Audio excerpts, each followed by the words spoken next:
Cari maklumat dan berita politik yang bebas, kupasan yang tepat, panas. Dapatkannya secara eksklusif hanya di Jom Channel. Komitmen kami, pentasan berita Isnin hingga Jumaat. Berbicara dan isu semasa, kami garapkan secara langsung. Panel-panel berkaliber dan profesional. Interaktif, pandangan anda kami raikan. Jangan lupa bersama kami di setiap hujung minggu dalam edisi khas mingguan. Jom Channel, moving forward, sharing a new experience.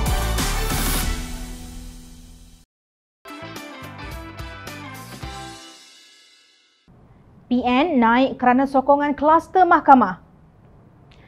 Timbalan Pengerusi Badan Perhubungan UMNO Negeri Johor, Datuk Nur Jazlan Mohamad membidas kenyataan Presiden Bersatu Tan Sri Mahyidin Mat Yassin yang berkata beliau enggan campur tangan dalam kes-kes kluster mahkamah melibatkan pemimpin tertinggi UMNO.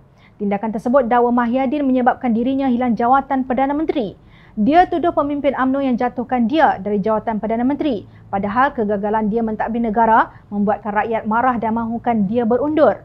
Dia lupa ke dengan sokongan SD akuan bersumpah daripada pemimpin parti kluster mahkamah lah dia diangkat jadi Perdana Menteri? Soalnya seperti dipetik Sinar Harian.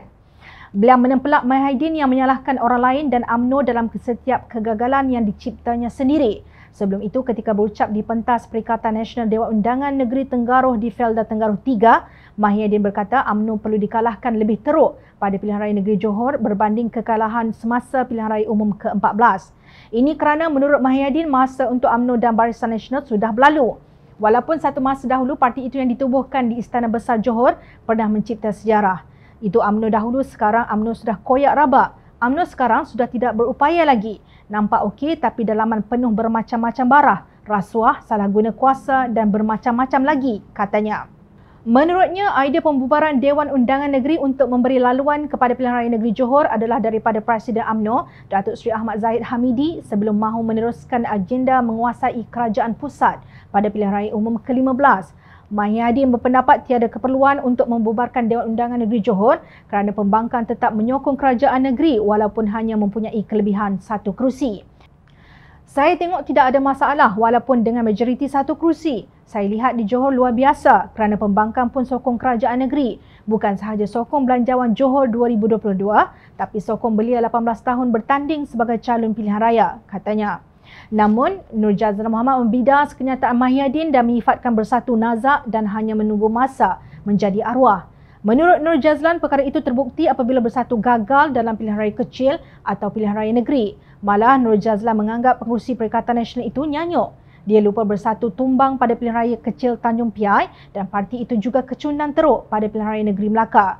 Pada pilihan raya negeri Sabah juga, jika tak kerana kekuatan UMNO di sana, Bersatu pasti sudah tersungkur.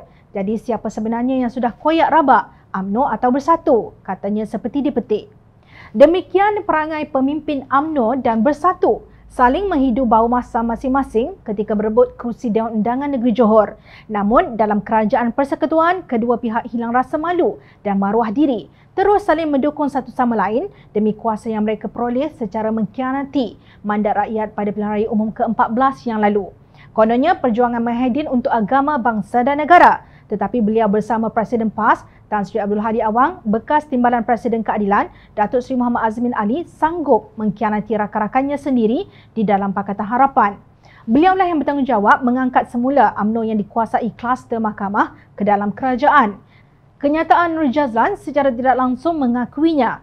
Kerjasama Bersatu dengan gerakan dalam Perikatan Nasional jelas menunjukkan betapa hipokrasinya parti itu dan PAS dalam memperjuangkan Islam. Ini kerana gerakan menentang hudud. Akibatnya, Rang Undang-Undang RUU Mahkamah Syariah Bidang Kuasa Jenayah Kurungan Pindaan 2021 atau RUU 355 sehingga ke hari ini masih tidak kelihatan. Sementara itu, Presiden MCA Datuk Seri Wee Ka Siong awal-awal lagi sudah berteriak, "Saya tidak mahu dengar selepas ini orang kata ini kerajaan Melayu Islam." Boleh sesiapa beritahu Jom Channel sudah berapa ramai warga emas Tanjung Piai mendapat tajaan Datuk Seri Wee Jack Seng untuk menunaikan umrah?